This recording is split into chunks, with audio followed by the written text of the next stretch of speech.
C'est avec un cœur rempli de tristesse, mesdames et messieurs, que nous ouvrons cette rétrospective de ce dimanche. Vous le savez, le drame qui s'est déroulé au Congo central, plus ou moins 60 morts décédés à la suite de la collision entre un camion rempli d'essence, je crois, et un camion qui provenait de Loufou, selon les dernières informations, nous fournies par actualité.cd. Merci à toi, Stani Boujakera et Patient Ligodi.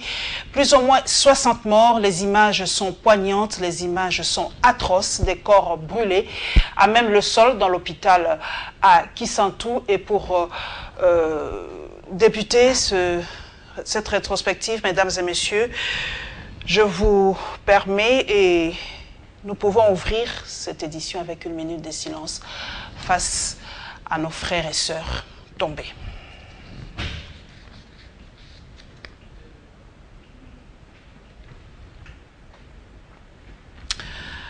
Hommage donc à ces compatriotes tombés. Nous allons recevoir ce dimanche le rapporteur du bureau politique du PPRD, le parti cher Amo Vasakani, et qui a comme autorité morale le président de la République, le candidat dans la circonscription de Mbandaka, dans la province de l'Équateur, c'est ça?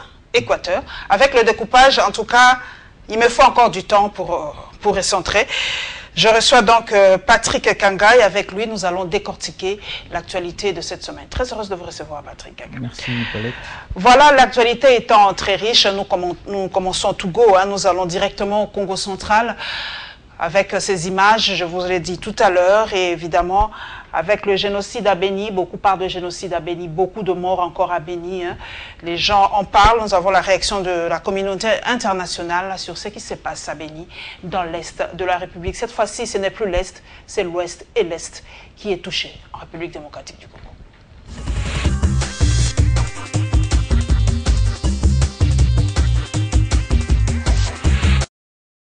Un camion-citerne est entré en collision avec un autre bus-véhicule vers 5 h du matin.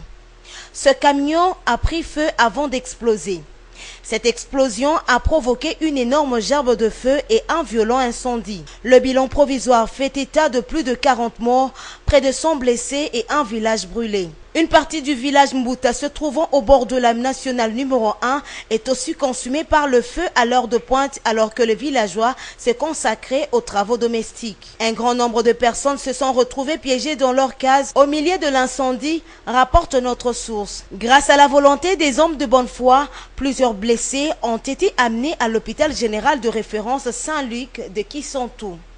Ici est de noter que cette tragédie a eu lieu sur la nationale numéro 1 en territoire de Madimba, à 6 km de Kisantou, dans le Congo central. Bernard, au Rwanda, c'est terminé. Mais en République démocratique du Congo, à côté, où le génocide rwandais, lui, ne cesse d'avoir des retombées catastrophiques. L'Est de ce pays est devenu la zone la plus meurtrière du monde.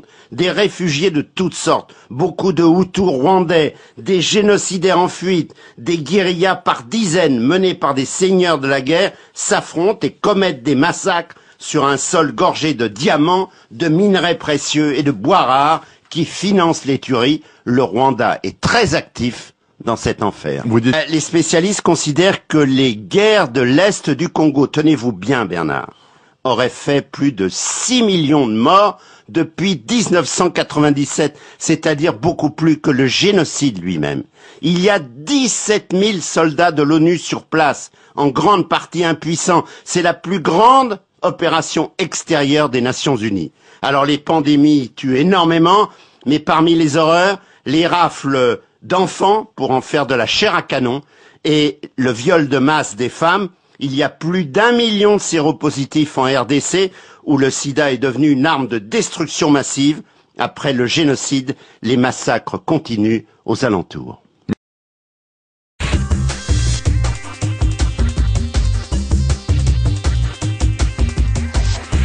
Patrick Anga, nous avons suivi, nous allons commencer par la communauté internationale. Les chiffres sont accablants, vous avez suivi ce monsieur. 6 millions de morts depuis 1997, 17 000 casques bleus dans la République démocratique du Congo. C'est l'une des grandes missions de l'ONU. Voilà.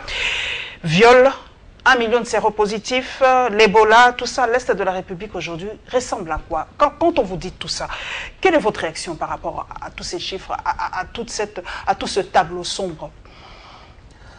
Merci pour l'invitation. D'abord, je vous en prie. Nous tenions à saluer la mémoire de nos compatriotes. On en parlera tout à l'heure.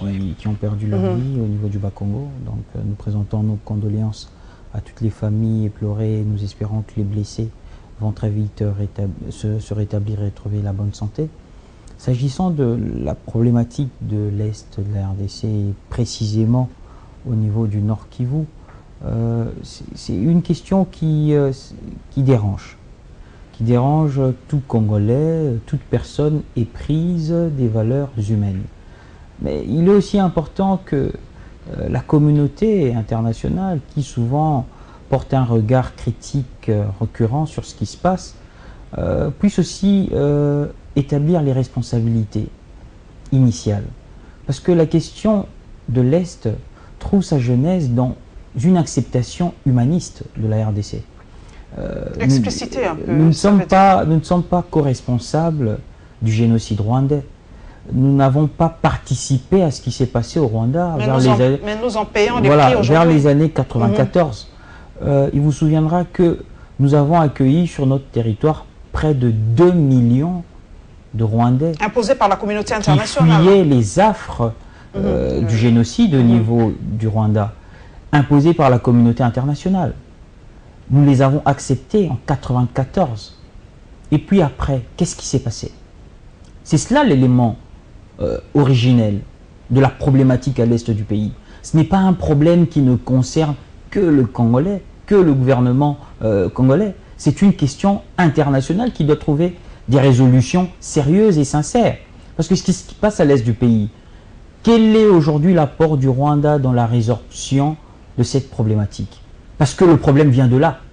Le problème ne vient pas de nous. Nous n'avons pas participé au génocide. Nous n'avons jamais envoyé nos militaires ou quiconque aller participer d'une manière morale ou d'une manière matérielle à ce qui s'est passé au Rwanda. Mais c'est de là que part le problème. Donc à un moment donné, il faut que, au niveau de la sous-région, au niveau international, l'on s'asseye et qu'on établisse les responsabilités qui reviennent à tout un chacun. Parce que nous n'allons pas continuer à subir sur notre territoire des problèmes qui trouvent leur genèse à l'extérieur de notre pays. Mais c'est ça un autre fait, Patrick Anga. Comment, dans l'opinion internationale, le génocide rwandais passe et le génocide congolais ne passe pas? 6 millions de morts depuis 1997. Comment chez nous ça ne passe pas dans l'opinion internationale? On n'accepte pas. C'est une question de conscience collective et de maturité. Maturité pas seulement des politiques, mais maturité de toute une population. Parce qu'à un moment donné, on aime donner l'impression qu'il y a d'un côté des gens qui se réjouissent dans ce pays, qu'il y ait des morts, et d'un côté, il y a des gens qui sont peinés par ce fait. Aucun Congolais, qui soit de l'opposition, de la majorité ou de la société civile, peut se réjouir à un seul instant qu'il y ait parmi ses compatriotes des gens qui puissent mourir aussi affreusement. Donc à un moment donné, il faut départir les questions politiques et politiciennes des questions qui concernent la nation. Cette question concerne la nation. Et il n'est pas besoin qu'il y ait de disparité à ce moment-là. Or, l'immaturité de nous tous, la société, les hommes politiques, fait en sorte que nous politisons la question. Et dès l'instant où nous faisons de cette question une question politicienne qui vient faire le débat entre des factions politiques, ce n'est plus une question de cohésion nationale. Si c'est déjà notre propre gouvernement, Patrick Anga, ne reconnaît pas, ne veut pas entendre le chiffre de 6 millions de morts, si déjà nos morts ne sont pas portés, excusez l'expression, portés par notre gouvernement, que faire? Le Rwanda porte ses morts, Kagame vend ses morts, permettez l'expression, mais nous récusons, notre gouvernement ne veut pas entendre des génocides, ne veut pas entendre des 6 millions de morts, nous ne vendons pas nos morts, c'est peut-être ça. L'opposition n'a peut-être rien à voir, c'est au gouvernement, vous y êtes, de parler de cela. Nous ne faisons pas dans le cynisme, s'il vous plaît. il ne faut pas nous parler de faire dans le cynisme. On ne peut pas vendre des morts, c'est très inhumain. Ce qu'il y a à faire, c'est de dire la vérité. C'est de dire la vérité, c'est qu'il y ait un consensus, une cohésion consciente autour de ces questions. On devra arrêter, à un moment donné, de politiser toutes les questions. Toutes les questions ne sont pas politisables. Si nous continuons à pointer du doigt, à insinuer sur cette question de l'Est du pays, nous n'allons pas trouver les solutions. Parce qu'aujourd'hui, c'est nous qui sommes au pouvoir, demain, ce sera bien d'autres. Et à qui est-ce qu'on va jeter la responsabilité de ces actes? Donc, c'est une question, à mon avis, de conscience collective qu'il faut départir des problèmes politiciens. Vous avez suivi, hein, je sais que vous êtes nous dans les réseaux sociaux, ces images de nos frères brûlés au Congo central. Et beaucoup de gens se disent, c'est la rapidité. On n'est pas arrivé à les prendre très très vite. On a demandé l'aide de la MONUSCO, qu'on récuse d'ailleurs. La MONUSCO doit partir, mais l'autorité a demandé 6 ambulances à cette même mission qu'on récuse aujourd'hui. Alors la question que je vous pose, quand il y a un danger comme ça, quelque chose qui se passe comme ça dans notre pays, nous sommes incapables de sauver les nôtres. Il nous faut toujours l'aide de la communauté internationale, même pour des petits cas comme ça. Madame Kimoutou, c'est une question de responsabilité. Lorsque les acteurs politiques de notre pays ont fait le choix de la décentralisation, et je crois que la province du Congo central fait partie même de l'aile dure qui prône même le fédéralisme, c'est pour promouvoir le développement, c'est pour rapprocher les centres de décision de la population. À un moment donné, il est une question que l'on se pose, est-ce que, à un moment, la décentralisation a été bien perçue? La décentralisation, ce n'est pas seulement pour favoriser des gouverneurs qui roulent avec plusieurs jeeps de cortège et des policiers armés jusqu'aux dents. La décentralisation, c'est aussi pour promouvoir ce rapprochement. Ces solutions qui proviennent des milieux endogènes, donc des provinces. Je ne pense pas que la province du Congo central manque les moyens pour acheter 6 ambulances. C'est partout d'ailleurs, hein, ça c'est pas seulement le Congo central. Hein. Non, on parle de ce cas précis. Exactement. Parce qu'il ne faut pas vouloir penser ou dire que le seul responsable étatique de ce pays, c'est le chef de l'État. Non. La constitution de ce pays promeut une forte décentralisation et les pouvoirs provinciaux ont la latitude de diligenter certaines politiques de développement, certaines politiques d'éducation, certaines politiques éducationnelles. Je ne peux pas m'expliquer que la province du Congo central ne puisse pas avoir des ambulances. Qu'on puisse recourir à une aide internationale, ça arrive partout. Même en France, lorsqu'il y a des cas de catastrophes naturelles très avancées, on fait toujours un appel à l'aide internationale. Mais il y a des problèmes qui peuvent être résolus par nous-mêmes. Comme quand il y a un accident, demander 6 ambulances. Écoutez, c'est des choses qu'on ne peut pas continuer d'accepter. Je pense que le président de la République a une vision claire par rapport à ce pays, mais il faudrait aussi que les acteurs politiques au niveau provinciaux puissent matérialiser cette vision. Parce que avoir 6 jeeps de cortège et 6 ambulances, autant mieux avoir un gouverneur, autant mieux avoir des gouverneurs qui roulent avec une seule voiture et qui investissent cet argent ailleurs que d'avoir une panoplie de jeeps qui ne servent à rien. Il faut peut-être qu'il y ait une forte pédagogie sur la décentralisation. C'est vrai que le chef de l'État a décrété un deuil national de 3 jours, mais quelqu'un sur Internet m'a dit de poser cette question à Patrick Kanga. Pourquoi on a décrété ce deuil et quand il s'agit de Béni, on ne parle jamais, on ne décrète pas de deuil. Il y a eu dernièrement des morts aussi atroces à l'est de la République. On n'a pas décrété un deuil national. Il ne faut pas diviser la République, Madame Kimoutou. Mais cette question divise déjà. Non, il ne faut pas diviser, parce que c'est dire qu'il n'y a jamais eu des deuils nationaux sur la question de Béni. C'est faux. Je travaille à la présidence de la République, nous avions vu les drapeaux en berne pour Béni. Et c'était dans tous les bureaux de l'État. Commençons par le Palais de la Nation. Les drapeaux ont été en berne. Plusieurs missions ont été diligentées. Dernièrement, lorsqu'il y a eu des actes terroristes, le chef d'état-major, le lieutenant-général Mbala, y était. Avant lui, il y avait le général d'armée Didier Itumba qui y était. Vous ne pouvez pas dire que le gouvernement ne déploie pas des efforts. La question de Béni n'est pas une question qui sera résolue que par l'émotion que l'on émet au travers des réseaux sociaux. C'est une question plus complexe qui appelle à plus d'unité, plus de cohésion et plus de clarté dans la collaboration entre la population et les forces de sécurité.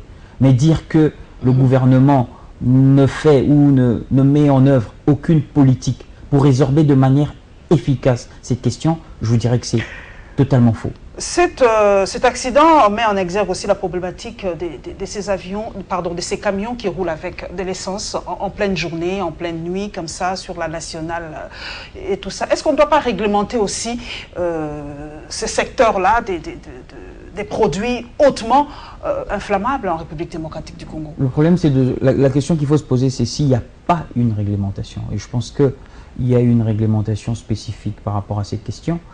C'est un accident qui s'est passé. Un accident, ça veut dire qu'il y a eu des faits imprévus, ce que nous déplorons. Et la question que l'on doit se poser, c'est quand il y a ce genre d'accident, comment est-ce que la prise en charge doit se faire de la plus vite de manière pour sauver les vies?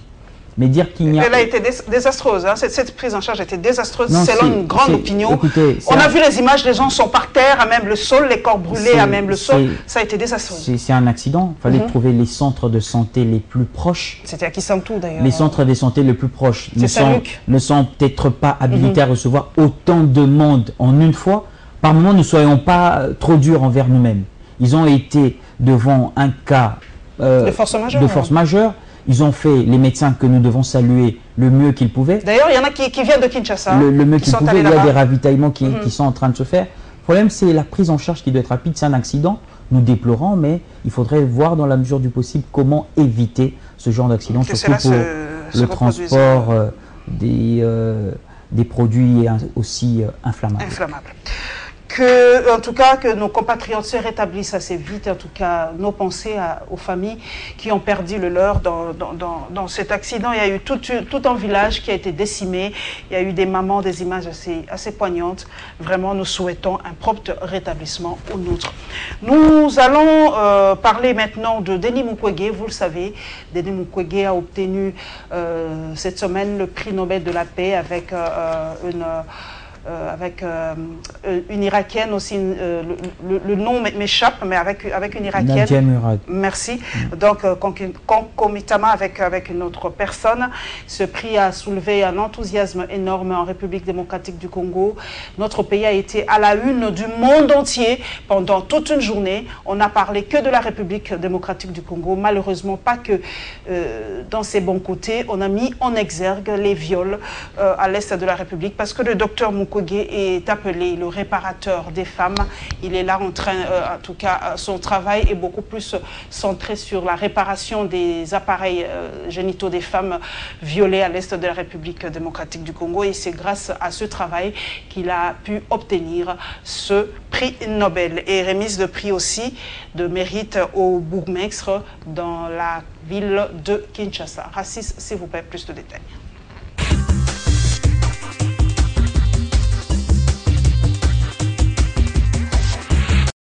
Fils d'un pasteur pentecôtiste, Denis Mukwege, surnommé homme qui répare les femmes, est né le 1er mars 1955 à Bukavu, dans le sud Kivu. Il est un gynécologue militant de droits humains congolais. Denis Mukwege a effectué ses études primaires à l'Athénée royale de Bukavu et ses études secondaires à l'Institut Bwindi de Bukavu en 1974. Après 2 années passées à l'université de Kinshasa, à la faculté des Polytechniques, il trouve sa voie en s'inscrivant en 1976 à la faculté de médecine de Burundi, où il obtient son diplôme en médecine en 1983. Le réparateur des femmes a fait ses premiers pas professionnels à l'hôpital de Lemera au sud de Bukavu. C'est en 1984 qu'il obtiendra une bourse pour faire sa spécialisation à l'université de Angers en France. Le 24 septembre 2015, Denis Mukwege accède au grade de docteur en sciences médicales à l'Université libre de Bruxelles à la suite de la défense de sa thèse de doctorat intitulée « Étiologie, classification et traitement de fustiles traumatiques et génito-digestives » basée dans l'est de la RDC. Ainsi, il a fait le tour du monde pour parler de la barbarie sexuelle et reconnu comme l'un des spécialistes mondiaux. À noter que ces héros modernes, nommés prix Nobel de la paix 2018, mènent son combat à ses risques et périls dans son pays. C'est un prix des mérites reçu pour avoir fait de cette municipalité la commune pilote dans plusieurs domaines de la vie sociale. Pour Patrick Bouboul, président de Media Plus Corporation, ce prix est un couronnement des efforts consentis. Le sacre de ce jour n'est pas de trop. Au contraire, un couronnement des efforts endurés, parfois au risque de sa vie. Tenez, depuis son avènement, plusieurs actions palpables à impact visible ont été donc retenues dans son actif. Entre autres, la construction de bureaux du quartier de la commune de Matete, dont le 6e sera inauguré incessamment. Une bibliothèque municipale et des aires de G. La construction d'un marché moderne avec plus de 2640 étalages. La construction du stade municipal. Ne perdez pas à l'esprit que la commune de Matete a été dotée d'un stade municipal et cela sous le mandat glorieux de l'actuel bourgmestre M. Baïlon Gaïbene. Le bourgmestre de la commune de Matete, Baïlon Gaïbene, n'a pas manqué d'exprimer sa joie. À chaque fois, depuis mes 10 ans, Matete, chaque année, a eu un prix. Et ces prix-là, c'est grâce à vous aussi les Matetois. C'est grâce à vous, tout le monde, puisque vous avez compris l'idéologie du chef de l'État, la révolution de la modernité, l'esprit innovatrice de changer les choses. Parmi les critères de ces prix de mérite figurent notamment la bonne moralité, la compétence, l'excellence, la bonne gouvernance et le patriotisme.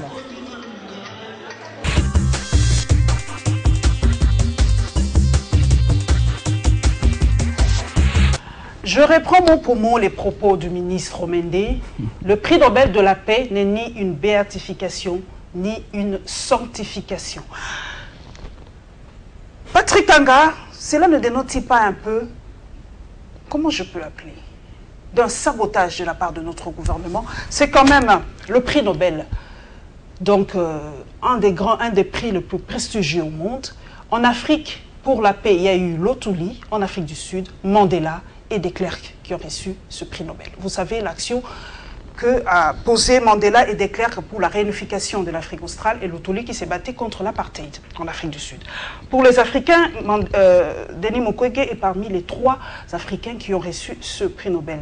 Pourquoi ce sentiment de rejet de la part de notre gouvernement? Parce que Mukwege dénonce les violences commises par les femmes, il fustige le viol comme arme de guerre parce qu'il est contre le gouvernement. C'est pour ça qu'on a saboté, même la RTNC, la chaîne mère, en a parlé que du bout des lèvres. Comment expliquer cela aujourd'hui? Et pourtant le monde entier, Mukwege a été à la une, sauf chez lui, et les gens ont dit, malheureusement, on n'est pas prophète chez soi. Comment expliquer cela?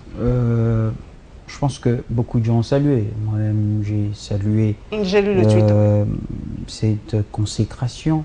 J'ai lu le vice-premier ministre de l'Intérieur, Henri Mova, qui a salué, qui a même démontré d'une certaine proximité entre l'État congolais et le docteur, parce que lorsqu'il reçoit un prix du docteur Mukwege au niveau du Parlement européen, il y va en tant qu'ambassadeur de la RDC.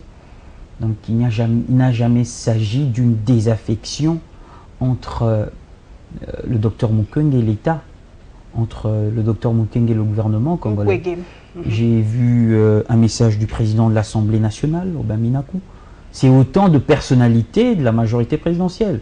Maintenant, le ministre Lambert Mende s'est exprimé pour dire que ce n'est pas une sanctification ni une béatification.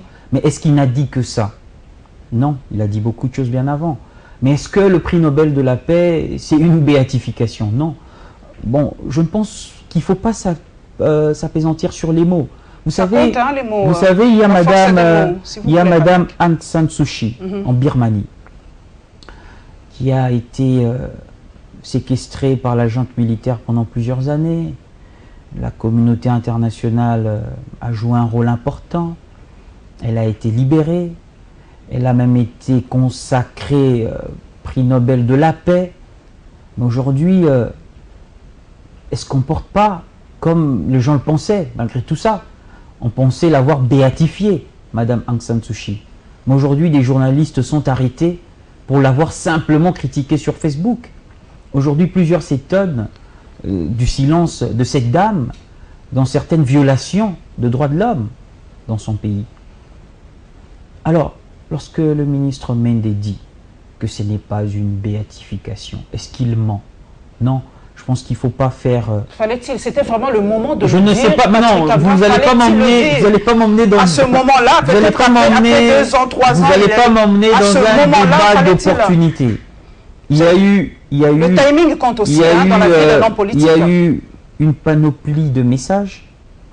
Le vice-premier ministre de l'Intérieur, il est le numéro 3 du gouvernement. Le président de l'Assemblée nationale et le secrétaire général de la majorité. Deuxième personnalité institutionnelle du pays.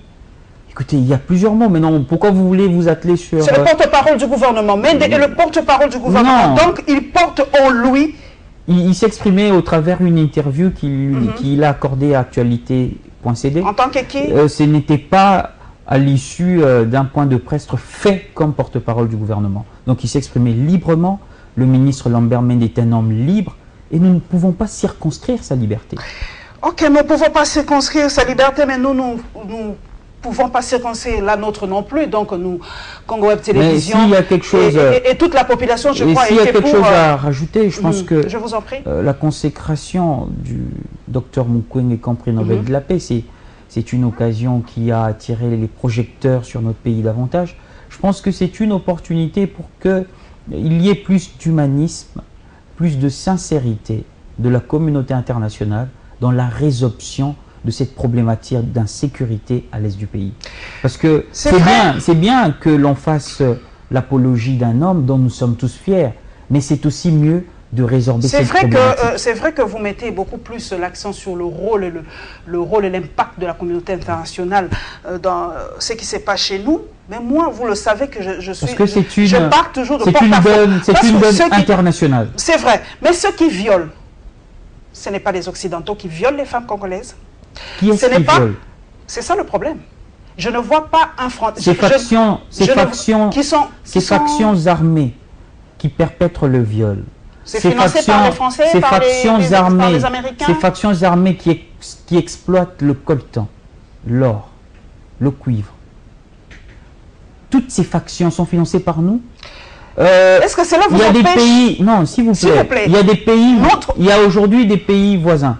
Prenons notre responsabilité. C'est vrai que la communauté internationale a sa part. Non, mais nous jouons notre part. Mais est-ce que le Congolais est aussi con? Permettez l'expression. Est-ce que le Congolais est aussi con pour violer sa sœur parce qu'un Français lui a demandé de violer sa sœur? C'est pas possible. Le Congolais n'a plus une part d'humanité ou quoi? Écoutez, qu'il y ait dans la société des mauvais garçons, ce n'est pas une exception congolaise, s'il vous plaît. Le viol ne vient pas de la RDC. Nous voyons bien combien de cas de viol, de pédophilie qu'il y a même au niveau du Vatican, au niveau de l'Église catholique. Non, c'est utilisé comme arme de guerre. C'est pour dire que les responsables de ces viols ne sont pas toujours les Congolais. Il y a une internationalisation de la crise au niveau de l'Est du pays. Et ceux qui utilisent le viol ou les violences sexuelles comme arme de guerre savent à quelle fin ils le font. Pour traumatiser la population, pour faire fuir des populations de certains milieux. Et pour remplacer par qui? Ces terrains vides sont remplacés par qui? Ces espaces sont remplacés par qui? Et pour qu'enfin, ils exploitent au profit des multinationales véreuses ces terres. Donc quand on parle de la communauté internationale, ce n'est pas un dédouanement de notre responsabilité. Parce que la situation sécuritaire à l'est de la République démocratique du Congo, et aujourd'hui précisément dans certaines franges du territoire du Nord Kivu, n'a pas toujours été comme elle est aujourd'hui. Aujourd'hui, il y a une amélioration assez substantielle, mais il y a des poches de résistance qui perdurent. Ces poches de résistance sont alimentées par qui? Et dans l'intérêt de qui? Voilà pourquoi la communauté internationale, c'est bien beau le prix Nobel, nous en sommes fiers, mais ça doit être aussi l'occasion pour qu'il y ait plus de sincérité et plus d'humanité. Et que le gouvernement aussi essaye d'en parler un peu tôt, parce que le silence du gouvernement est aussi complice. Parce que quand Mukwege met l'accent sur les violences commises aux femmes, le gouvernement dit que non, il exagère. Quand Mukwege parle sur le comment dire, sur la tribune des Nations Unies, il n'y a aucun Congolais qui arrive pour le soutenir dans ce combat. Le gouvernement ne soutient pas Mukwege dans ce combat. C'est ce qui paraît paradoxal. Le problème n'est pas de soutenir. Il faut le soutenir dans ce combat. Une seule personne. Comment vous pouvez dire que le gouvernement ne veut pas qu'on le dise, Dès l'instant où le président de la République a nommé un haut représentant spécial chargé de la lutte contre les violences sexuelles, Madame Janine Mabunda, vous pensez que si cette question était une problématique qui désintéressait le gouvernement, vous pensez que le président de la République allait nommer un haut collaborateur chargé que de ces questions? Ce collaborateur est là. Et vous voulez dire que Madame Mabunda n'a apporté aucune solution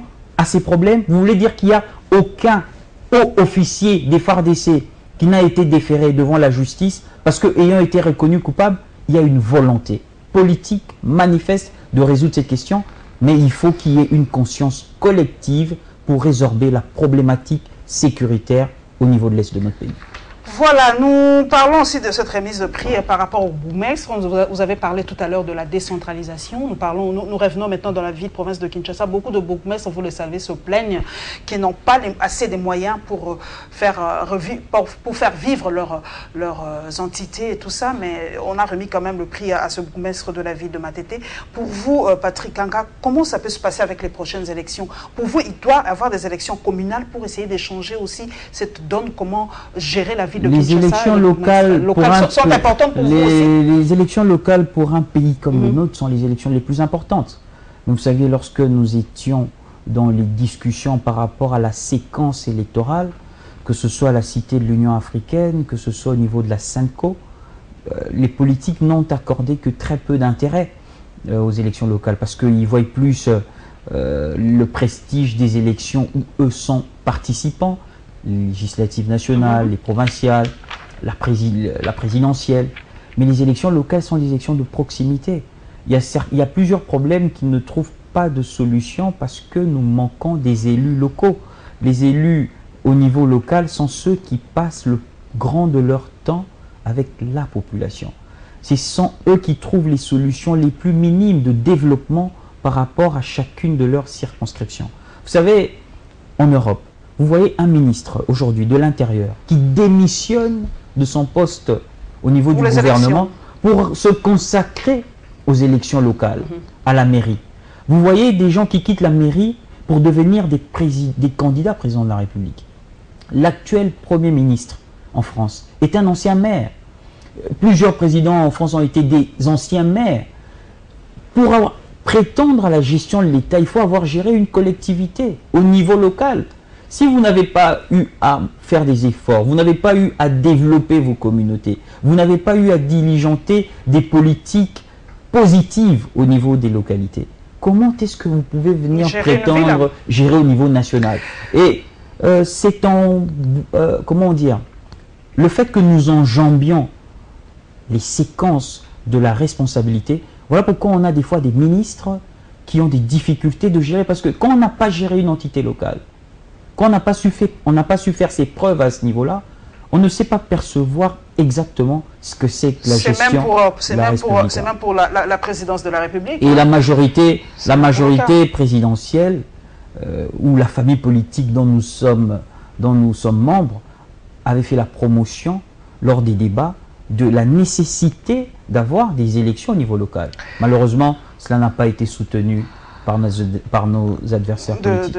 Et même pas par vous, la presse.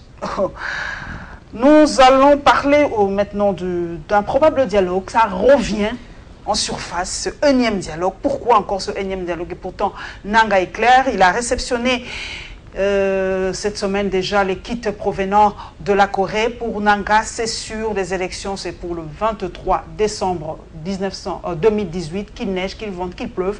Les élections se tiendront bel et bien en République démocratique du Congo. Et la réaction d'un Congolais par rapport au divorce au PPRD Palou, j'ai quelqu'un du PPRD ici avec moi, nous essaierons d'en savoir un peu plus. Qu'est-ce qui se passe entre le PPRD et le Palou?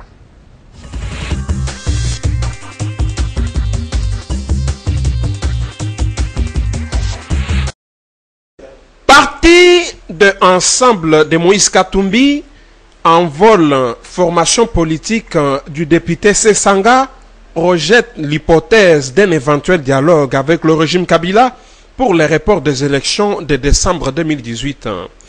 Je ne vois pas pourquoi on devrait se mettre autour d'une table avec lui pour essayer de discuter et voir comment sauver le processus. Les élections doivent se faire le 23 décembre, selon le calendrier unilatéral de M. Nanga, selon la volonté de toute la classe politique, selon les aspirations de la population tout entière.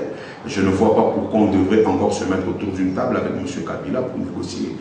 Dans l'hypothèse où, parce que je sens venir la question, dans l'hypothèse où, au 23 décembre, il n'y a pas élection, ben, il est tout à fait clair qu'on ouvrira une voie, probablement ou éventuellement à une transition, mais c'est une transition à envisager sans M. Kabila.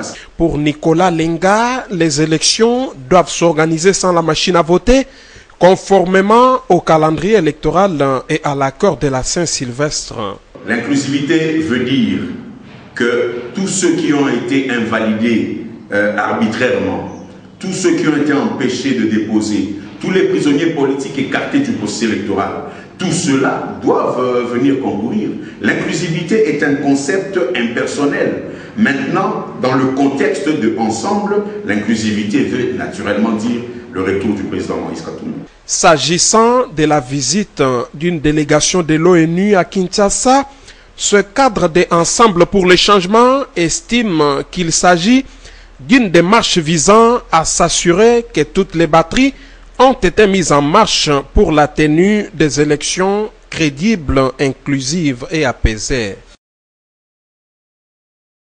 Nous, dans l'opposition, on ne veut même pas perdre le temps avec ce genre de... Ce sont de jeux de mauvais goût. PPRD, FCC, ils n'ont qu'à perdre, Palou, ils n'ont qu'à perdre leur temps là-bas. Ça, c'est une façon de perdre le temps avec la population congolaise. Le Palou, c'est un mouvement qui n'a pas... qui est en perte de vitesse. Le Palou, les déclarations de Palou, c'est pour la consommation extérieure. Le Palou, PPRD, FCC, c'est une même chose.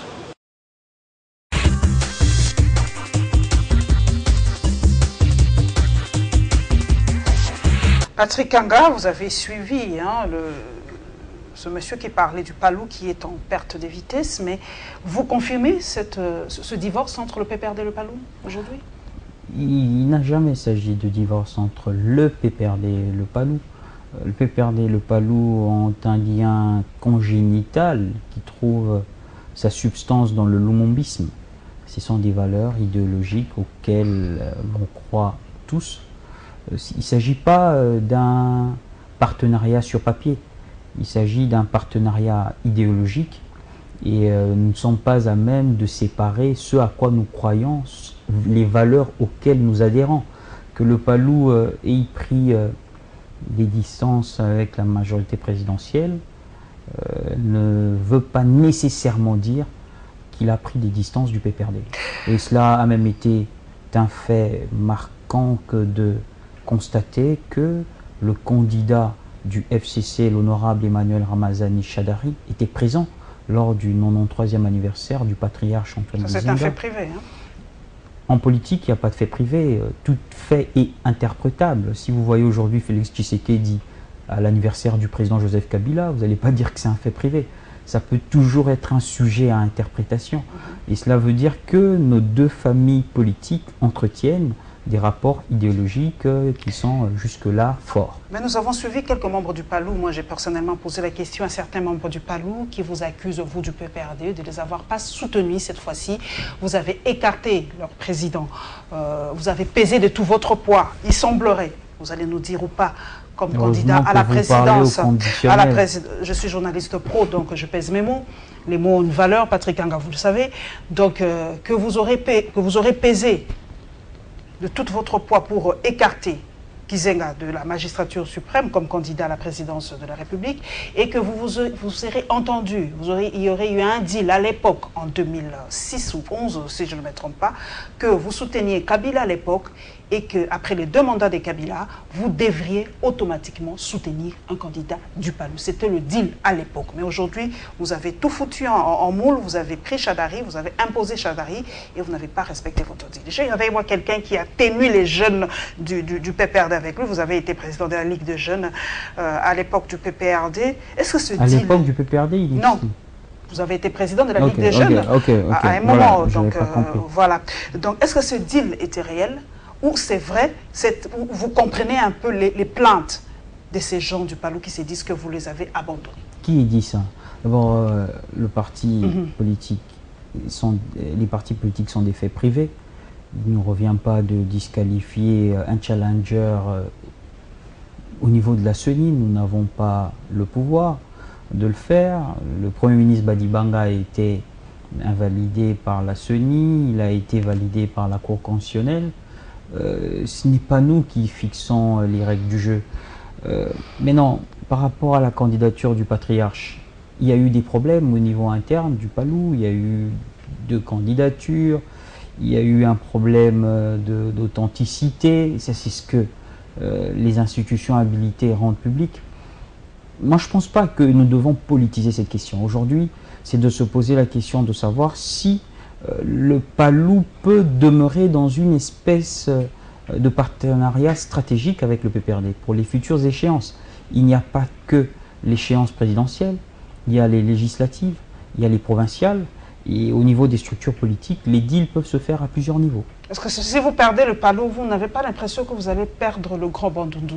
Donc non, vous devez tout faire pour garder dans votre on a beaucoup de respect pour le Palou. C'est un parti symboliquement fort et ancré dans notre histoire. Pour nous qui sommes de la descendance de l'idéologie lumumbiste. Mais vous savez, si nous devons tabler sur les résultats électoraux de 2006 et 2011, nous constaterons qu'il y a eu beaucoup de régression en termes de résultats pour le Palou, que ce soit au niveau du Bandundu, que ce soit au niveau de Kinshasa. Mais cela n'est pas une forme de dénigrement, mais c'est de constat réel politique.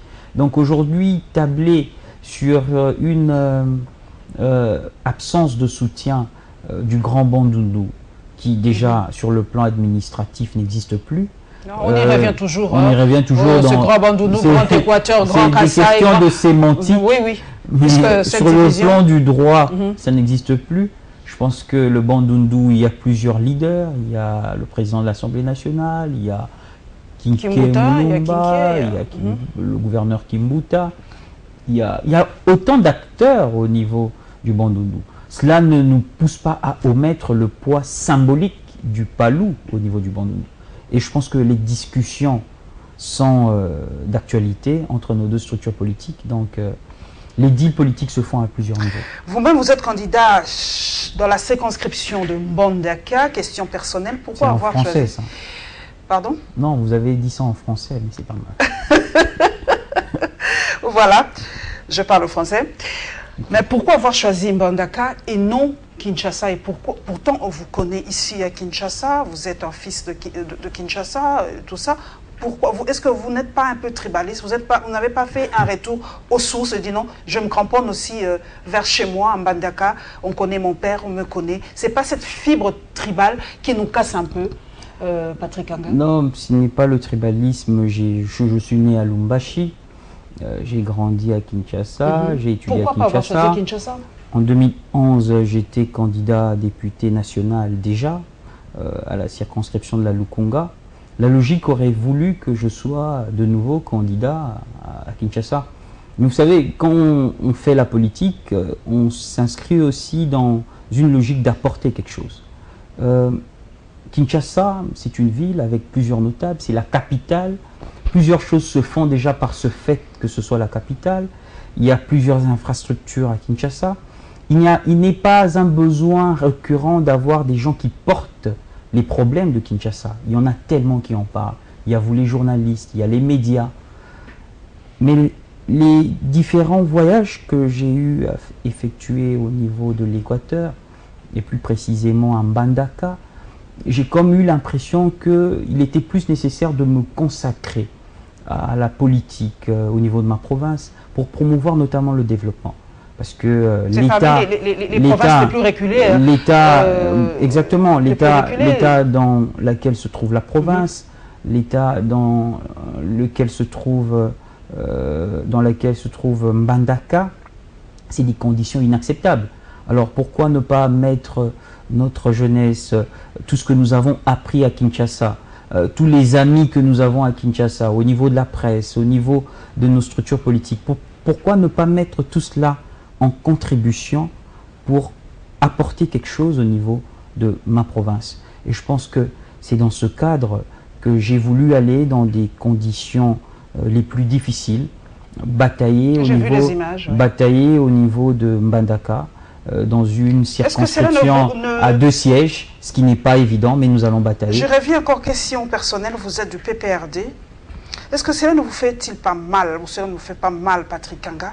Le président de la République, autorité morale de votre parti, a été président depuis 2001. Et aujourd'hui, quand on dit que Mbandaka est parmi les villes les plus arriérées de la République, est-ce que vous n'avez pas l'impression d'un sentiment d'injustice, qu'on a mis votre province à côté, on a relégué votre province à côté, on a développé, les 5 chantiers sont passés par le Grand Katanga, les 5 chantiers sont passés ailleurs, sauf chez vous? Est-ce qu'il y a-t-il une réalisation des 5 chantiers, ou même de, comment on appelle ça, la révolution de la modernité, qui est passée par chez vous, à Mbandaka? Écoutez, même quand vous allez au Katanga, il y a encore des endroits qui ne sont pas totalement développés. Il y a des améliorations qui ont été faites, notamment en termes d'infrastructures routières. Aujourd'hui, vous allez voir plusieurs routes asphaltées. Citez-moi peut-être les originaires de Mbandaka. Non, mais non. Laissez-moi finir. Laissez-moi finir. Comment est mis partout? Dites-moi peut-être une route de Mbandaka et les originaires de Mbandaka me diront oui, c'est vrai. Patrick Kanga dit la vérité. Laissez-moi finir. Je vous en prie. Laissez-moi finir. Il y a des routes qui ont été asphaltées au niveau de l'Équateur. Il y a sur le plan infrastructurel des efforts qui ont été faits. Aujourd'hui, on peut faire la route de Mbandaka à Kinshasa, c'est possible en 3 jours. Kinshasa. C'est possible en 3 jours. Le PDG de l'office de route a déjà eu à le faire. C'est des choses qui n'étaient pas possibles avant. On ne dit pas que cette route-là, c'est le boulevard du 30 juin, mais c'est praticable aujourd'hui. Il y a des efforts qui se font. Mais vous savez, il faut que nous portions l'état d'esprit de notre Constitution. Ça ne sert à rien d'avoir une Constitution dont tout le monde fait la publicité, sans que nous nous ancrions dans l'état d'esprit qu'elle promeut. La Constitution du 18 février 2006 promeut avant toute chose la décentralisation. Il est important d'abord au niveau des provinces d'avoir des acteurs politiques conscients de la responsabilité qui est la leur. Si vous avez des gouverneurs de province, vous avez des députés provinciaux qui ne portent pas la conscience et la responsabilité qui est la leur. Là, vous dédouanez le gouvernement, vous dédouanez le chef de l'État, vous dédouanez tout le monde. Les torts sont... Est-ce que je peux finir? On réfléchit ensemble au les torts. Les torts sont principalement au gouverneur, aux députés provinciaux. Non, je ne suis pas là. Je vous en prie. Je ne suis pas là. Je réfléchis avec vous. Je ne suis pas là pour distribuer des cartes rouges et jaunes. Je ne dédouane pas. Je vous parle des faits. Si nous n'avons pas des responsables au niveau de nos provinces qui portent l'état d'esprit qui est promu par notre Constitution, s'ils ne sont pas responsables, qui doivent à leur niveau diligenter des politiques de développement. Aujourd'hui, quel est ce député provincial de ma province qui a déjà parlé des tourbières? Quel est cet élu provincial qui est déjà venu chercher à savoir quelle quotité pouvait revenir à notre province par rapport au crédit carbone? Parce que la forêt équatoriale se situe dans ma province. Les tourbières se situent chez moi à Bikoro. Mais qui en parle? Si on n'a pas des acteurs politiques qui savent réclamer ce qui leur revient, qui ne savent pas créer des potentialités endogènes pour en faire des richesses, nous n'allons pas indéfiniment nous tabler sur les subventions qui viennent de Kinshasa. Excusez-moi, je dois finir. C'est une question importante qui ne concerne pas que l'Équateur. Il faut qu'au niveau provincial, que nous ayons... Et puis, ce n'est pas seulement au niveau provincial, même au niveau des entités décentralisées. Il faut que nous portions, finalement, l'état d'esprit qui est dans notre Constitution. Sinon, changeons de Constitution. Changeons de Constitution. Voilà. Alors, voilà, Patrick Kanga a donné sa lumière par rapport à cette question, chers internautes. Donc, je vous lance ces défis. Faites-moi Mbandaka Kinshasa par route. Prenez les photos. Je vais le montrer à Patrick Kanga. Je serai obligé de faire ça. Voilà. Donc, je vous lance ces challenges-là. Et c'est vrai que Patrick Kanga a mis l'accent sur les responsabilités des entités provinciales. Mais moi, je prends par exemple l'exemple des États-Unis. C'est vrai, les États-Unis, pour moi, c'est l'exemple type. Il y a bien sûr des États fédéraux et l'État central. s'il y a défaut dans les États provinciaux, moi je le dis comme ça, l'État qui a en charge, ou le gouvernement central, tape sur le doigt. Alors j'aimerais bien que, si les députés provinciaux ou les entités provinciales ne font pas leur travail, que le gouvernement central tape aussi. Non, madame, peut-être qu'on doit changer la constitution il faut que, s'il vous plaît, je vais faire un petit... Parce que ce dédouanement-là, moi, je le partage pas. Je vais faire un petit commentaire là-dessus. Et je pense que... Vous dédouanez trop les autorités centrales de Kinshasa. Voilà pourquoi, lors de la prochaine législature, il faudra qu'il y ait des discussions sur certaines réformes qui doivent être entreprises. Aujourd'hui, le président de la République n'a pas le pouvoir de s'immiscer de manière directe dans la gestion d'une province. Indirectement, oui. Il n'a pas ce pouvoir. Indirectement, oui. Indirectement, peut-être. Mais peut-être qu'il le fait pas, mais directement, non. Quel est le pouvoir que le président de la République a sur un député provincial au regard de notre Constitution? Il n'en a pas.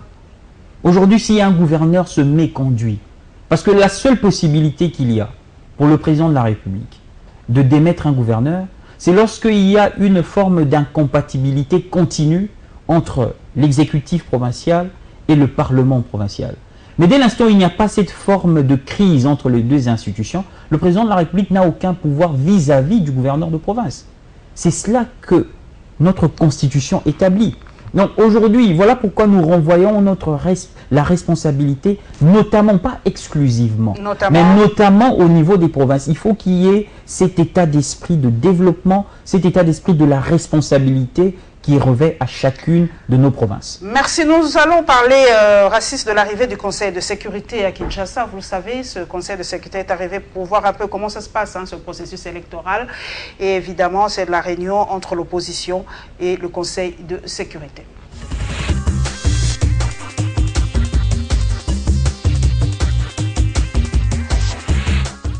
15 membres du Conseil de sécurité de l'ONU ont foulé les sols congolais ce vendredi 5 octobre 2018 en début d'après-midi. De leur arrivée, ces membres ont pris la direction de la Commission électorale nationale indépendante pour une réunion avec le bureau de la centrale électorale autour de l'évaluation du processus électoral en général et de la logistique et du financement des élections en particulier. Pour le Conseil de sécurité de l'ONU, le processus doit être inclusif, libre, transparent et juste.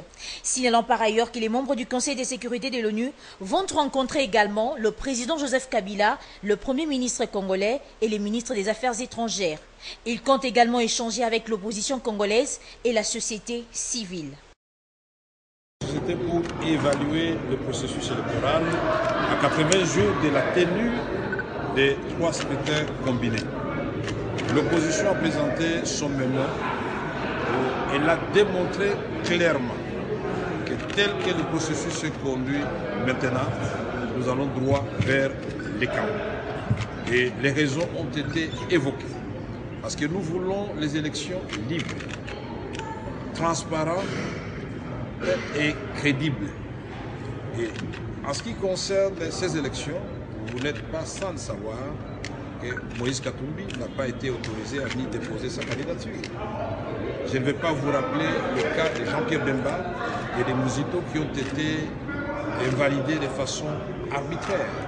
Mais nous avons dit, au-delà de tout cela, l'insécurité qui règne à Béni, à Butembo. Mais dans les zones qui étaient pourtant sorties des conflits, comme le Nord Katanga et le Kasaï, n'offre aucune garantie d'avoir de bonnes élections quand le mouvement des candidats et des populations. Mais au-delà de ces questions sécuritaires, il y a l'instrumentalisation des institutions politiques. Qu'il s'agisse de la CENI, qu'il s'agisse du Parlement, du gouvernement, tout est fait pour inféoder la CENI et que les élections se passent de façon inéquitable. Mais nous avons soulevé des questions majeures qui concernent les scrutins. Il s'agit des...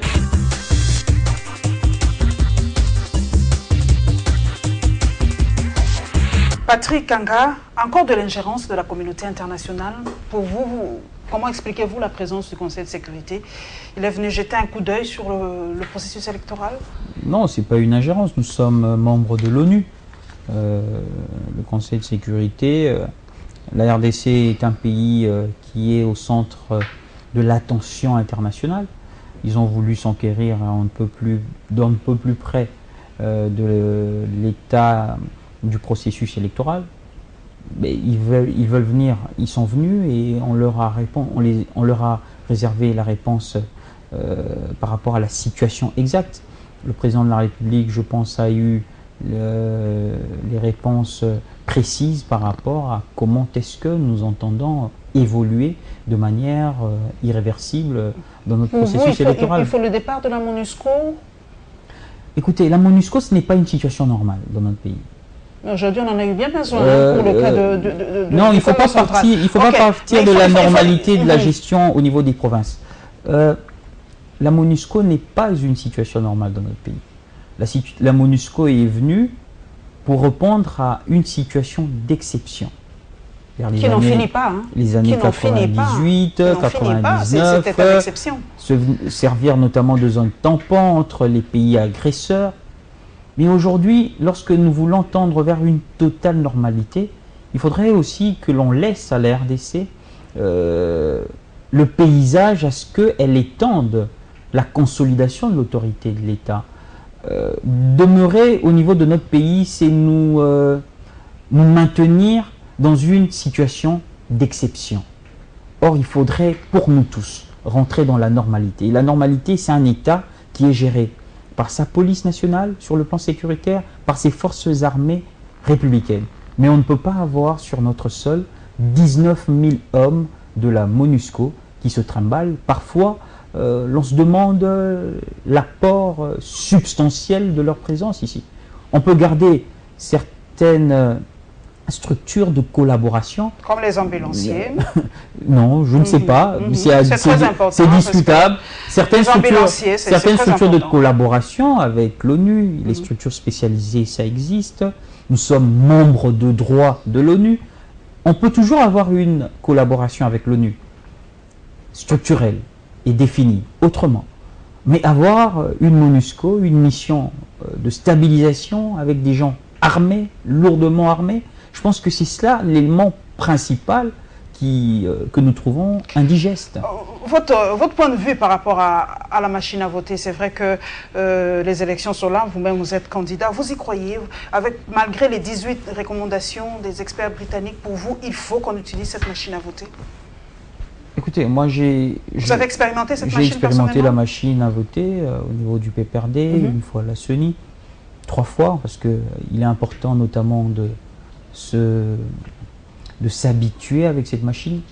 Bon, jusque-là, je n'y ai vu aucun problème technique. Je ne suis pas un technicien, mais les explications qui m'ont été transmises et l'expérience que j'ai eu à vivre ne me permettent pas de douter sur cet outil qui n'est qu'une imprimante. Maintenant, est-ce qu'on a le droit constitutionnel républicain de contester l'outil que la CENI met à notre disposition? C'est aussi ça, un état de droit. Vous êtes une élite formée dans les grandes institutions du monde, donc pour vous, la machine à voter, il n'y a pas de problème, mais vous êtes candidat à Mbandaka et si je redescends encore vers Bikoro. Vous êtes sûr que quelqu'un de Bikoro, fin fond là, Bikoro là, quand vous allez lui mettre cette machine-là, il saura l'utiliser? À Bikoro, il y a des gens qui utilisent le téléphone. Je dis pas les centres urbains. Donc c'est pour dire que ce n'est pas... les centres urbains. Allons vraiment dans les fermes. Même chez les pygmées. Les pygmées sauront utiliser parce que c'est une population autochtone. Ils sont congolais avec tous les prérogatives des Congolais. Sauront-ils utiliser cette machine? Je pense que ce n'est pas compliqué. Avec de la pédagogie, ils seront à même d'utiliser. Il nous reste combien de temps, Patrick Kanga? 2 mois. Il nous reste 2 mois. Je pense que la CENI doit faire son travail. Vous n'allez pas me demander à moi de faire le travail de la CENI. La CENI est consciente des enjeux. Nous devons avoir les élections le 23 décembre. La CENI connaît l'étendue territoriale de notre pays. La CENI connaît les nombres de territoires qu'il y a dans ce pays. Et la CENI doit agir en toute responsabilité. Ce n'est pas à moi de dire à la CENI le travail qui Un internaute m'a dit, quand j'ai dit que je recevais Patrick Kanga, il m'a dit, pose un peu la question à Patrick Kanga, l'émission est interactive, je le dis souvent. Pourquoi Nanga se camponne à cette machine? Est-ce que le nom de Patrick Kanga est déjà inscrit dans cette machine? Est-il sûr qu'il serait cette fois-ci député national, puisque comme il est du FCC, il est du PPRD avec cette machine, les noms sont déjà inscrits dedans, tous les gars des FCC... Les noms de tous les candidats sont inscrits dans cette machine. En tout cas, les candidats élus. En tout cas, les candidats retenus. Tous les candidats y sont. Donc s'ils veulent savoir si mon nom y figure, exactement, il y figure, parce que Les gens... Comme candidat élu déjà, que les gens vous votent ou pas, vous êtes déjà élu. Comme candidat, c'est faux. Parce que si nous étions déjà élus, nous n'allons pas nous déployer autant sur terrain pour battre campagne. Le FCC n'allait pas autant s'organiser, notamment pour son candidat à la présidentielle, pour battre campagne. Nous sommes à ce stade le seul regroupement politique qui fait des réunions presque tous les jours par rapport aux futures échéances. Alors qu'en ce moment, jusque-là, il était peut-être très facile de demander au regroupement politique du président de la République de choisir un candidat. Mais aujourd'hui, l'opposition peine à se désigner un candidat unique. Parfois, la critique est aisée, mais l'art est difficile. Pendant qu'ils discutent sur leur futur candidat unique, entre guillemets, nous avons notre candidat unique. Imposé, hein, c'est pas... Non, pas imposé. Il y a eu des primaires au sein du FCC. Les primaires, ce n'est pas une imposition. En France, les primaires n'ont intervenu que vers 2012. Vous savez, le processus, en plus de 50 ans de démocratie. C'est vrai que quand ça vous chante, vous aimez comparer. Mais quand on vous dit de comparer... Écoutez, les primaires, cela peut toujours exister en Europe. Vous n'aimez pas comparer. Bon, on ne sait pas comment Angela Merkel n'est pas désignée par des primaires. Elle est Angela Merkel est chancelière et première ministre. Non, dans son parti. Elle est le leader naturel de son parti. Chaque parti. Donc Chadari était le leader naturel. C'était le dauphin naturel de Kabila. Non, pas du tout. Il y a eu des discussions. Et pourquoi vous voulez même faire semblant ou vous feindre d'ignorer? Parce que c'était public. La presse était invitée. Il y a eu des réunions à Kingakati. Il y a eu des réunions qui ont précédé Kingakati. On a demandé à toutes les composantes politiques de proposer des noms. Il y a eu une réunion finale avec l'autorité morale du FCC, qui est une structure du FCC. Ce n'est pas seulement un individu. Vous, Chadari, au regard... Laissez-moi vous expliquer. Non, parce que le temps... Oui, mais il faut que l'on explique les choses. Pour vous, candidat Chadari, donc est le candidat idéal du FCC. Le pouvoir remplit tous les critères pour être le prochain président. Parce que vous pensez qu'à l'opposition, il y a des gens qui ont un meilleur critère que lui. Vous voulez que je vous cite certains critères qu'il y a à l'opposition? Je vous en prie, j'aimerais bien. Écoutez, vous savez qu'il y a des gens qui n'ont pas de diplôme d'État, tout ça, mais que vous défendez. Il ne faut pas nous pousser à être discourtois. Monsieur Chadari, l'honorable Emmanuel Ramazan Chadari, a été administrateur du territoire, il a été vice-gouverneur, il a été ministre de l'Intérieur, il est chef de travaux à l'UNIKIN, il a été secrétaire général du plus grand parti de la RDC. Son parcours universitaire est connu de ses amis, parce que ce n'est pas des gens qu'on invente. Et tout ça, vous vous dites que c'est quoi? Ce ne sont pas des critères pour être un chef de l'État. Qu'est-ce qu'il faut? Il faut être le fils d'un opposant historique pour être candidat président de la République? Je n'aimerais pas qu'on m'arrête parce que j'avais une question du tic. C'est cela le critère important. J'ai envie de garder encore ma vie avec moi. J'ai pas envie qu'on m'arrête aujourd'hui. Nous sommes en démocratie. Je n'ai pas envie de poser cette question par rapport au critère de fils 2. J'ai pas envie qu'on m'arrête. Nous allons terminer par le projet de la loi de finances de l'exercice 2019 et la signature de numéro de matricule des fonctionnaires de l'État à Gamena, dans le Grand Équateur.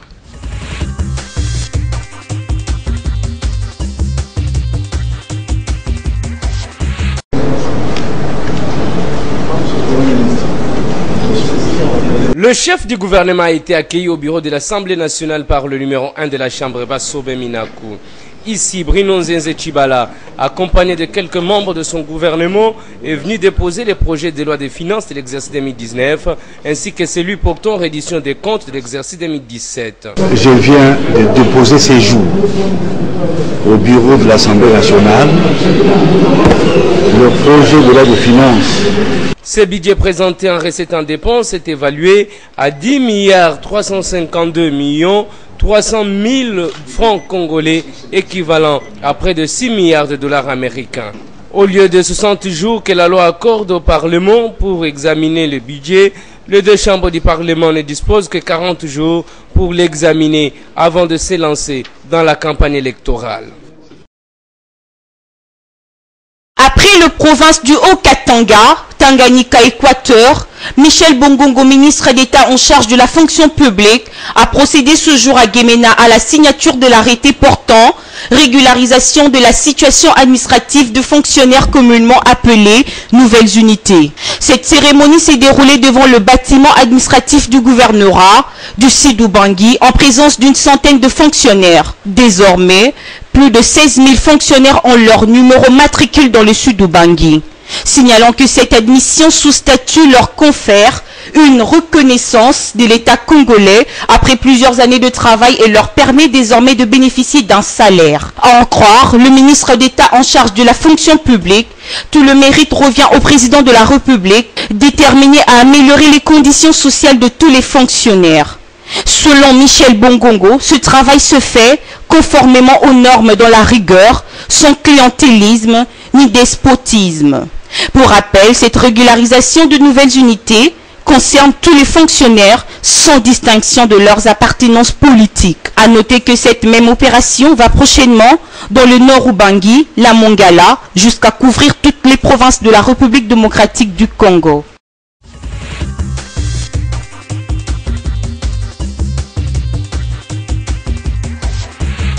Patrick Kanga, vous avez vu, hein, le Premier ministre est allé déposer le projet de loi de finances, plus ou moins 10 milliards de francs congolais. Mais moi, j'aime bien les questions que les gens me disent de vous poser. Ça me donne vraiment envie de faire cette émission. Presque tous les candidats ont fait leur projet par rapport à leur mandat futur. Il y en a à 100 milliards, à 86 milliards, à 90 milliards. Et on me dit, Patrick Kanga est du FCC. Pourquoi le candidat du FCC tarde à présenter à la population son projet de société? Qu'est-ce qui se passe? On n'avait pas encore eu le temps de concocter votre projet de société? Qu'est-ce qui se passe? Pourquoi ce retard? Le candidat du FCC, d'abord, s'inscrit pas, il tombe pas de nu. Il s'inscrit notamment dans une espèce de continuité. Le projet qui a été porté par le président Joseph Kabila en 2006, en 2011, est un projet qui était à moyen et long terme. Donc, le candidat du FCC va notamment s'inscrire dans la continuité de la matérialisation de ce projet de société. Donc, mais la révolution de la modernité, suite et fin. Non, mais cela dit, il y aura un projet qui sera présenté par le candidat. Nous ne sommes pas pressés, la campagne officiellement n'a pas encore commencé, nous sommes très respectueux des textes. Au moment opportun, vous entendrez le candidat lui-même vous décliner quelles seront ses actions prioritaires si jamais il est élu président de la République. Emmanuel Shadari, dauphin de Kabila. Candidat du FCC. La nomenclature de dauphin n'a jamais été la nôtre. Donc, candidat du FCC. Voilà. Bon, admettons. Comparaison n'étant pas raison, mais moi j'aime bien les comparaisons. Comme je le dis, le Congo ne vit pas en vase clos. Ce qui se passe en Angola inspire beaucoup de gens à dire méfiez-vous des dauphins, méfiez-vous des successeurs, méfiez-vous des gens qui disent poursuivre votre politique. Lourenço a été presque le dauphin de Eduardo dos Santos, élu président de l'Angola, et aujourd'hui il fait une politique de rupture, de cassure, et même le fils de l'ancien président est détenu en prison. Alors on m'a dit de vous poser cette question. Est-ce que vous êtes sûr que Emmanuel Shadari ne fera pas sa propre petite guerre, qu'Emmanuel Shadari n'aura pas envie d'asseoir son pouvoir, qu'Emmanuel Shadari ne mettra pas de côté ceux qui l'ont soutenu aujourd'hui pour asseoir son pouvoir? La politique étant les mêmes partout, ça s'est vu au Tchad, ça s'est vu au Burkina Faso, ça se vit ailleurs. Question à Patrick Kanga. En fait, vous voulez que je fasse une politique fiction? Je vous en prie, j'aime bien la politique fiction. Alors moi, je n'aime pas la politique fiction. C'est moi qui pose des questions. Mais je réponds en fonction de mes convictions. Je n'aime pas la politique fiction, la politique des imaginations. Le candidat Emmanuel Shadari, Ramazani Shadari, bénéficie de la pleine confiance du président de la République, Joseph Kabila, qui est le leader de notre famille politique. Il bénéficie du soutien de la machine politique PPRD, mais aussi du FCC, qui est un regroupement électoral. Il y en a qui disent même de la CENI. Ajoutons. Ça, c'est des conneries, on ne va pas répondre à ça, excusez-moi du mot. Et je pense que ce sont ces structures-là qui vont l'accompagner. Et une fois élu, il travaillera notamment en fonction des structures qui l'ont accompagné et dont il est issu, dont il est membre depuis plusieurs années. La loyauté en politique est un élément prééminent et l'honorable Ramazani Shadari est une personne loyale, loyale aux valeurs auxquelles nous croyons tous. Et nous allons travailler dans le cadre d'un régime qui a des valeurs, qui a une vision par rapport à ce pays. Donc si vous voulez nous emmener dans une espèce de mimétisme, dans une espèce de copier-coller, Ce qui se passe ailleurs ne nous concerne pas. Nous avons nos valeurs, nous avons notre expérience et nous allons continuer ce chemin vers la démocratisation de ce pays et vers l'indépendance économique de notre pays. C'est cela qui est le plus important. Nous allons terminer, mesdames et messieurs, par le colloque scientifique international du peuple Congo avec K.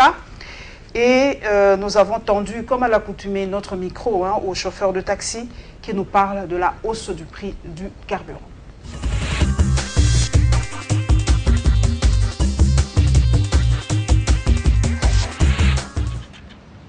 Brazzaville, capitale de la République du Congo, a vibré au rythme du colloque scientifique international avec comme thème « Vie et existence dans le Royaume Congo ». Le mémorial Pierre Savorgnan des Brazza a servi de cadre pour cette grande messe culturelle et scientifique sur le Royaume Congo. Organisé sous les auspices du Premier ministre du Congo Brazzaville, Clément Mwamba, à l'initiative de la directrice générale du mémorial Pierre Savorgnan des Brazza, Belinda Ayessa, en collaboration avec l'université Maria Ngwabi, ces assises ont permis aux participants de relire l'histoire du Royaume Congo, d'en étendre la compréhension commune aux pays qui partagent la culture et l'histoire Congo, notamment la RDC, le Congo-Brazzaville, le Gabon et l'Angola. Le pays de Joseph Kabila a été représenté par son ambassadeur accrédité au Congo-Brazzaville, Christophe Muzungu. À ses côtés, une forte délégation venue de Kinshasa, dont la ministre nationale de la Culture et des Arts. Motif de satisfaction pour l'ambassadeur de la RDC à Brazzaville, Christophe Muzungu estime que le vrai problème de la cohabitation de peuples de deux rives ont été abordés dans ce colloque. J'ai toujours dit à ma communauté que le peuple Congo, le Congo central, le peuple Congo de Mbanza Congo en Angola et le peuple Congo de Pointe-Noire sont un seul et un même peuple, car ils ont tous un seul et un même ancêtre. Ce n'est pas le fleuve qui va nous séparer, ce n'est pas les forêts qui doivent nous séparer. Au contraire, si physiquement nous sommes séparés par des frontières physiques, mais dans nos mentalités, dans notre existence intérieure, nous sommes un seul et un même peuple. La République démocratique du Congo étant à l'origine de ces assises, elle a émis le vœu de voir la deuxième édition de ce colloque scientifique international sur le Royaume Congo être organisé à Kinshasa. Pour lier l'utile à l'agréable, un dîner a sanctionné ce colloque dans une ambiance hors pair, assurée par plusieurs artistes venus des pays du bassin du Congo, dont Jean Goubal de la République démocratique du Congo. En illustrant les trajets Bayaka-Régie des Eaux, ce chauffeur dit que la course vaut 2000 francs. Et maintenant que le litre de l'essence revient à 2100 francs, ceci est pour lui un vrai manque à gagner.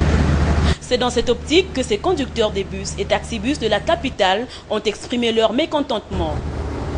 À les en croire, cette décision vient renforcer leur misère et même les conflits avec leurs clients. On regrette quand même parce que la difficulté. Parce que les courses on a 2000 francs. Les longues on a 1 litre on a 2100. Nous avons gagné ton opède. Nous avons des courses à 2000 mais nous avons bénéficié de carburant à 2100. Solidaires dans leur langage, ces taximens appellent le gouverneur de la ville à s'imprégner de l'affaire en vue de trouver une solution. Attaquer le gouverneur de la ville, attaquer le Makambo, tu vas te cocater. Tout le monde va venir te rosser là. Puis c'est ticket ce matin 700. Mais les clients vont foutre à 500 francs. Le gouverneur va expliquer aux clients pour comprendre que c'est un matin. Conséquence de la hausse du prix du carburant, les habitants de Tchangou ont vu depuis ce lundi le prix de transport passer de 500 à 1000 francs. Aussi, la pratique de demi-terrain qui avait déjà ressurgi s'est renforcée.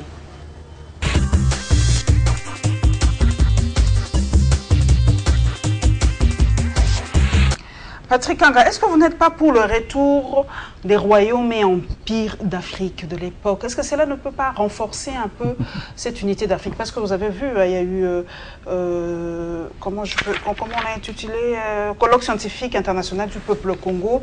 Alors, peut-être ce retour au royaume et empire, pas dans l'espace géographique, mais dans l'esprit des gens, peut renforcer l'unité africaine, selon vous? Des peuples de plusieurs pays, comme chez nous, les Congolais, les Angolais et les Gabonais. Je pense que sur le plan culturel, oui. On a toujours gardé des rapports. Il y a les Bazombo au Congo central, au niveau de l'Angola, un peu au Congo-Brazzaville. Ces peuples se fréquentent. Ils ont même des autorités coutumières. Ils ont des rois au niveau coutumier. Donc ce n'est pas une question qui n'est pas de mise au niveau de notre sociologie africaine. Cela est un fait. Donc, renforcer, mais il faut peut-être renforcer ses origines culturelles dans le sens de favoriser une cohésion efficace de nos peuples et pas dans le sens de diviser ou de circonscrire une forme accrue de la tribu ou de l'ethnie. De la xénophobie un tout petit peu. Oui, si c'est dans le sens de promouvoir nos valeurs culturelles, d'enrichir nos valeurs culturelles et de consolider l'identité de chaque peuple, c'est une bonne chose. Est-ce que chez vous, en Mbandaka, si je me rappelle mon cours d'histoire, il y avait quel royaume? Royaume Mongo ou royaume à l'époque chez vous, en Mbandaka, il y avait quel royaume ou quel empire? C'était l'empire Mongo ou le royaume Mongo en fait à l'époque? Je pense que c'est l'empire. Bon, il y a des historiens qui parlent des Anamongo. Des Anamongo, oui. Qui sont situés un peu partout dans l'espace du territoire. Mais bon, Équateur, ils sont au niveau de l'Équateur, il y a au niveau de la province orientale, il y a au niveau du Sud Kivu, il y a au niveau du Maniema, il y en a un peu partout.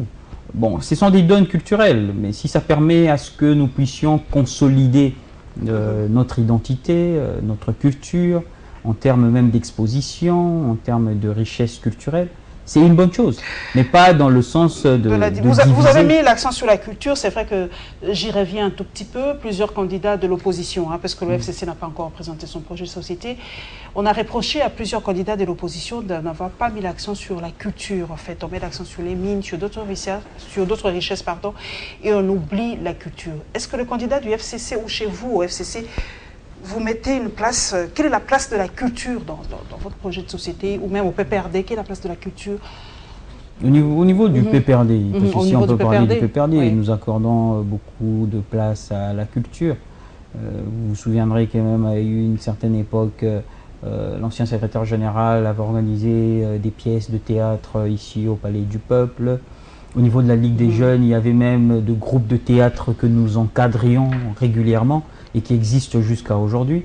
Donc nous accordons une place importante de la culture, mais ça doit être une donne nationale. Il y a un ministre de la culture, voilà pourquoi je reviens toujours au niveau de la responsabilité de tout un chacun. C'est aussi au niveau du ministère de la culture de pouvoir mettre en place une politique nationale de la culture. Le chef de l'État avait inauguré le futur musée national vers le Palais du Peuple.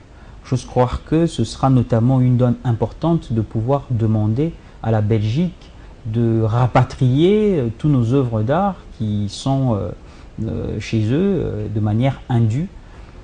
Il faut que nous vendions notre culture. La culture, ce n'est pas seulement la musique angolaise. Nous avons autant de peintres, nous avons autant de poètes, nous avons autant de danseurs, nous avons diverses langues. C'est autant d'éléments qui peuvent constituer des moyens de richesse pour notre pays. Donc nous avons une culture riche, il faut que nous puissions l'exploiter. Quelques mots avant de prendre votre réaction par rapport à la hausse de ce prix du carburant. Un mot par rapport à ce phénomène Oudjana, je ne vais pas ne pas le poser, j'ai un jeune avec moi. Comment peut-on lutter contre ce phénomène aujourd'hui qui montre vraiment une image assez dégradante de la jeune fille aujourd'hui?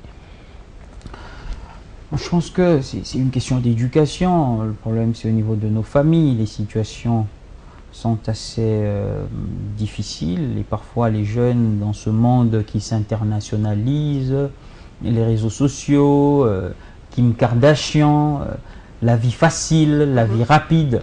Les gens veulent devenir riches, les jeunes dames veulent très vite rouler dans des jeeps. C'est des questions sociétales qui ne se vivent pas que chez nous, même dans les pays hautement développés. Et c'est en cela que des ministères comme celui du genre et de la jeunesse notamment doivent jouer des rôles on ne peut plus prépondérants dans la prévention de ce genre de questions, en mettant notamment en exergue l'encadrement de ces jeunes de diverses manières. Pas seulement au travers des grandes études, mais notamment au travers des formations techniques, des formations pratiques, la pédagogie sur les violences sexuelles, sur les maladies sexuellement transmissibles. Ces jeunes sont exposés et ils doivent bénéficier avant toute chose de l'encadrement. L'encadrement au niveau des familles, mais aussi l'encadrement au niveau de l'État. De la société. Nous allons terminer maintenant votre mot par rapport à cette énième hausse de carburant. Vous allez encore nous dire c'est l'environnement international et tout ça, mais cela rejaillit sur le pauvre citoyen qui se dit... Oui, nous avons toujours eu un prix de carburant assez bas, notamment du fait que l'État a toujours subventionné une partie de l'exportation pour permettre à ce que le coût au niveau international ne soit pas fortement ressenti au niveau de notre population. Mais là, il y a eu une hausse au niveau international, c'est la loi de l'offre et de la demande. Il y a un léger réajustement que l'on ressent tous, mais ce n'est pas le plus cher au niveau de la sous-région, au niveau de plusieurs pays d'Afrique. J'ose croire que si la situation venait à s'améliorer, nous allons retrouver des prix abordables. Les prix d'antan. Ouais. Merci donc à Patrick Kanga d'être passé là-bas. Merci d'avoir accepté d'être des nôtres ce dimanche. Je vous le précise, Patrick Kanga Bekonda, je n'ai pas oublié, c'est ça? Kanga, souvent vous écrivez Kanga avec K. C'est avec N. Ça commence avec N. Merci. Patrick Kanga Bekonda, qui est candidat à la députation nationale dans la ville de Mbandaka. Mbandaka. Merci. Avec lui, nous allons passer en revue, en tout cas, les temps forts de l'actualité de cette semaine. Merci à tous les internautes qui nous suivent et qui ne cessent de poser des questions. Vous avez eu, en tout cas, vos réponses et je reviens à celui qui m'a posé la question. Challenge, route, Mbandaka, Kinshasa. Vous avez posé la question et faites ce challenge et postez-moi les photos. Merci donc à vous, mesdames et messieurs. On se retrouve avec le même plaisir le dimanche prochain. Merci à Rassis et à Freddy Pimo à la régie finale. Et on se retrouve le dimanche prochain. Inch'Allah.